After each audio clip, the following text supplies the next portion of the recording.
Assalamualaikum warahmatullahi wabarakatuh. Perkenalkan, nama saya Muhammad Diki Haji. Dan nama saya adalah Muhammad Diki Saifullah. Di sini saya akan mempresentasikan hasil kerja kami. Di sini ada pengertian VPS atau Virtual Private Server.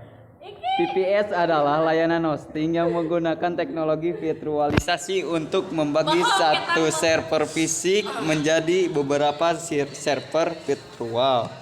Setiap VPS memiliki sistem operasi sendiri serta sumber daya yang terpisah, sehingga pengguna memiliki kontrol lebih besar dibandingkan dengan shared hosting.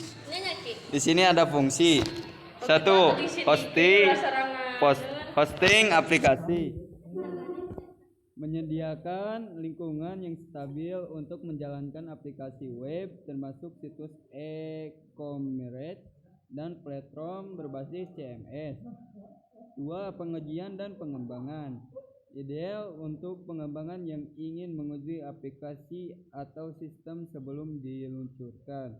Yang ketiga ada kustomisasi, memungkinkan pengguna untuk menginstal perangkat lunak dan mengkonfigurasi server sesuai kebutuhan. Yang keempat, lingkungan isolasi, menyediakan isolasi yang lebih baik sehingga masalah pada satu VPS tidak mempengaruhi VPS lain di server yang sama. Di sini ada macam-macam. 1. Managed VPS, menyediakan layanan mengelola server termasuk pembaruan dan pemeliharaan. Yang kedua ada unmanaged VPS, pengguna bertanggung jawab penuh untuk mengelola server dan semua aspeknya. Yang ketiga ada cloud VPS, memanfaatkan sumber daya dari beberapa server fisik yang terhubung, menawarkan fleksibilitas dan skalabilitas.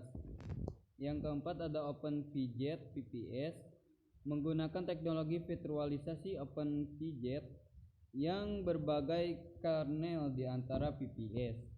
Yang kelima ada KVM VPS, menggunakan kernel based virtual machine atau KVM untuk virtualisasi yang lebih kuat dan terpisah. Di sini ada kelebihan. Biaya efektif, lebih murah dibandingkan di detail server, tetapi menawarkan lebih banyak kontrol dibandingkan shared hosting. 2. Kinerja yang baik, memiliki sumber daya yang terpisah sehingga kinerja lebih stabil. Yang ketiga ada kontrol dan kustomisasi, pengguna dan mengkonfigurasi server sesuai kebutuhan. Dan yang keempat ada skalabilitas, mudah untuk meningkatkan sumber daya jika diperlukan. Dan di sini ada kekurangannya. 1. Pengelola teknis, memerlukan pengetahuan teknis terutama untuk unmanaged VPS. 2. Ada batasan sumber daya, meskipun terpisah, sumber daya tetap terbatas oleh kapasitas server fisik. Yang ketiga, biaya tambahan. Untuk layanan manajer, biaya bisa lebih tinggi. Yang keempat, performa terpengaruh. Jika server fisik mengalami masalah, semua VPS server tersebut juga terpengaruh. Di sini ada cara kerja VPS yang akan dibacakan oleh Diki. Cara kerja VPS, virtualisasi VPS menggunakan hypervisor untuk membuat beberapa lingkungan virtual di dalam server fisik. Teknologi ini memungkinkan setiap VPS beroperasi secara terpisah. Sumber daya terpisah. Setiap VPS memiliki alokasi sumber daya CPU, RAM, penyimpanan yang ditentukan sehingga kinerja tidak terpengaruh oleh pengguna lain.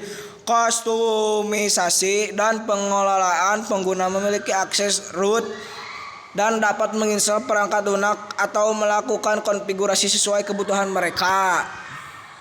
Pengguna FVS sering digunakan untuk hosting web dengan trafik menengah hingga tinggi, aplikasi web yang memerlukan lingkungan yang stabil, lingkungan pengembangan dan pengujian, hosting game server, database, dan aplikasi bisnis.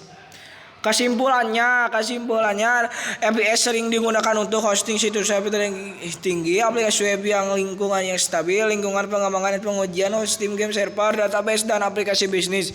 Terima kasih. Net, aku kesimpulannya nih.